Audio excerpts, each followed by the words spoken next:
Hi, this is Scott Garibay, and today we are going to answer the question, what is more valuable, Andrew Yang or universal basic income? All right, let's get into it. All right, so we had debate number 4, the Ohio CNN New York Times debate 4 on October 15th. Andrew Yang had a better performance than ever. One of the responses to that has seemed to be that MSNBC has doubled down on its Yang media blackout. Frightened by his excellent performance, it seems they're trying even harder to hide him from Americans, which is incredible, frustrating, and upsetting, right? And just one of the many things, and I think other areas of the media are doing the same thing.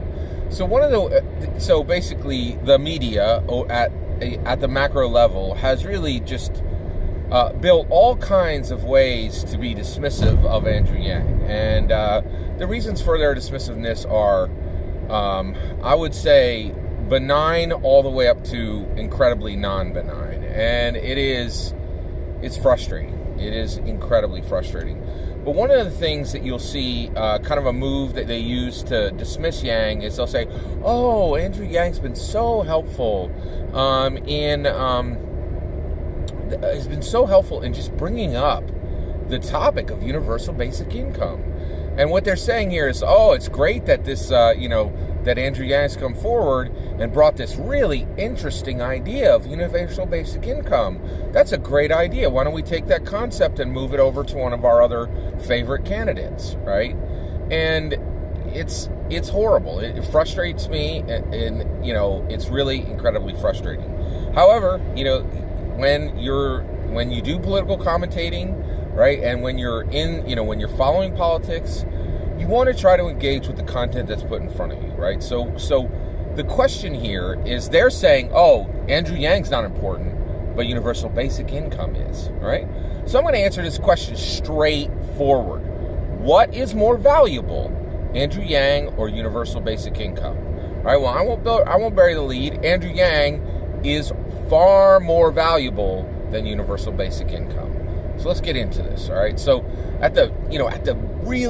so Andrew Yang is a political actor, right? And he is exceptional. He is one of the very best political actors I think has moved forward in 10 generations. I truly believe he's a once-in-10 generation leader, right? And that his ability to be the U.S. president in this exact spot in time is peerless, quite frankly, peerless, right? So we'll set that there, right? Now, what is universal basic income, right? Well, universal basic income is a political tool. It is a political tool, right? So, at the base level, which is more valuable, a tree surgeon or a chainsaw, right? A tree surgeon, right? A tool doesn't do anything if there isn't someone there who can use it, right? Now, the reality is, let's go a little further here. Universal basic income is not as simple or as unvaluable as a chainsaw, right? It is more valuable. Universal basic income is a powerful, unique political tool, right? But here's the thing. So Andrew Yang has identified the automation storm as the primary problem he intends to fix, right? Now, this is really important because one of the things is, again, it just shows his brilliance and why he's so special and so unique. He's talking about a problem that all these other, politicians, frankly, have not even listed, right? It wasn't even on their map, right? They're seeking out 20th century solutions and applying like 19th century. They're seeking out 20th century problems. And frankly, applying like 19th century solutions, like across the board, and it makes sense. Like many of them, are close enough to be very, to remember the 1800s, or close to it.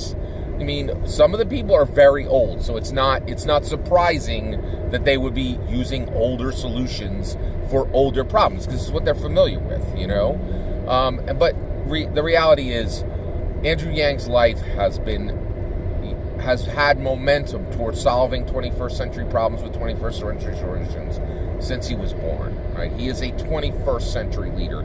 He will be a 21st century president, right? But here's the thing, right? Andrew Yang can solve the automation storm with other tools. I'm convinced of this, right? I think he could easily solve the automation storm with cryptocurrency. He could bring forward you could use cryptocurrency as a solution to solve the automation storm, the upcoming, the clearly approaching automation storm. He could do it with a labor shift, right? I've talked about this before. I believe that the entire nation of America should immediately convert every person who was born in America immediately to knowledge work and leave physical labor behind. And the reason why is America says it values physical labor, but that is a very, very disturbing lie that is told. And the reality is everybody who goes down that path to make money in physical labor finds out real quick that it's not actually valued by Americans. They only say they pay in change, smiles, and noble thoughts, right? But the reality is knowledge workers get really paid in this country, right? So he could do a labor shift, right? So he could do cryptocurrency, he could do labor, he could do a labor shift. And I think there's even other tools that he could use to solve the automation storm, right? There's and actually the UBI is just one of many, many tools that Andrew Yang could use to solve specifically the automation storm that is approaching, right? But it doesn't work the other way around. And there has already been talk about this. If you take universal basic income and you hand it over to some other politician, it's not going to work, right? And I'll give you a somewhat dramatic explanation of why. All right. In order to understand Andrew Yang and universal basic income, I think the perfect analogy is Ken Block's 1,400 horsepower, all-wheel drive, 1965 Ford Mustang Unicorn. This vehicle is so unique. There's only, it is so unique, right, that it has its own name, the Unicorn, all right? Now, Ken Block is one of the best drift drivers in the world, right? So he drifts cars. The drifting is a time-honored tradition for automotive enthusiasts that was born in Japan, right? And it is super hot in Japan today, and it is super hot in America, right? Now, Ken Block is an American, and he built this 1,400 horsepower all-wheel drive 1965 Ford Mustang Unicorn. That's the name of it, right? And basically, this thing is amazing. It is classic American muscle car built to do a classically Japanese act, which is drifting, right? It is incredibly unique, right? Now, the reality is, if you put Ken Block into that incredibly unique tool, right, he will do things that are literally works of art, right? He can drift that car. He's drifted that car through London, through Detroit, I think New York City. I think he went to Russia. He's drifted this thing through major cities all over the world. And by the way, his output is called Gymkhana. He does these videos which get millions of views on YouTube, and it truly is a work of art. It's essentially performance driving, right? As a work of art, right? And the reality is, Ken Block, that car is Ken Block understands that car, and he has configured that car. He has designed it. He has chosen its configuration. Ken Block didn't build that car, right? Ken Block doesn't maintain that car, but he did choose how it was configured, and he drives the living heck out of that thing, right? And that is the proper way to understand Andrew Yang and UBI, right? Andrew Yang is a drift driver, right? And UBI in Andrew Yang's is UBI under Andrew Yang is a 1,400 horsepower all-wheel drive 1965 Ford Mustang Unicorn. It is something special and unique and powerful. Now, if you take the 1,400 horsepower all-wheel drive 1965 Ford Mustang Unicorn, and you hand it to some other driver, you know what they're going to do? They're going to do one of three things. They're going to destroy the unicorn, they're going to destroy themselves, or they're going to destroy someone else, right? It's going to end in tears and flames, right? Ken Block belongs in that car, and when he has that powerful vehicle, he can do things that are beautiful. But if you give that vehicle to somebody else it was never configured for and never dreamed of it for months, before it was configured and built exactly to specification, right?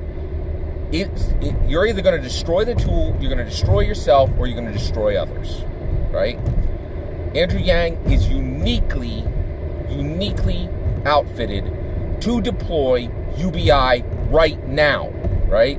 And UBI, given to one of these other people who are currently in the race, absolutely none of them are qualified in any way to touch UBI, right? Andrew Yang has been thinking about UBI and writing about UBI and designing for UBI for a decade, right? This isn't new to him, right? He is uniquely fitted to this vehicle, right? And right now, for the automation storm as it's coming in, Andrew Yang with UBI is a perfect fit. But you cannot just pluck UBI out of the air and hand it to somebody else. That will end in tears and flames. So, to end it all, I'll tell you right now, I've had people reach out and they're like, oh, you and I both support UBI. No, I do not support UBI. I support Andrew Yang. He happens to be holding the tool UBI, right? And in his hands, I'm excited about UBI. UBI in somebody else's hands, I'm not excited. I can become quite alarmed quite quickly, right? So when it comes to the question of which is more valuable, Andrew Yang or UBI, there's no question. Andrew Yang is greater than universal basic income. That is incredibly important to remember. So when you see people spout nonsense about Andrew Yang bringing up UBI for conversation, they're trying to dismiss him. Recognize it, right? And if you're in a conversation, politely rebut the point, right? And on Twitter and those kind of things, we can call this out. We can say, hey, you're trying to dismiss our candidate. But the reality is, our candidate has been thinking about UBI for a decade, and in his hands, UBI will be valuable. But I will say right now, I would warn people against UBI in any other candidate's hands, especially in this 2020 election. Absolutely not a single one of them has really talked seriously about universal basic income, other than acknowledging Andrew Yang's awesomeness, which a couple have done, right? All that's my opinion. I'd love to hear your opinion. Let me know what you think. Which do you think is greater, Andrew Yang or universal basic income? Let me know in the comments below. Please consider liking and subscribing, and have a wonderful millennium.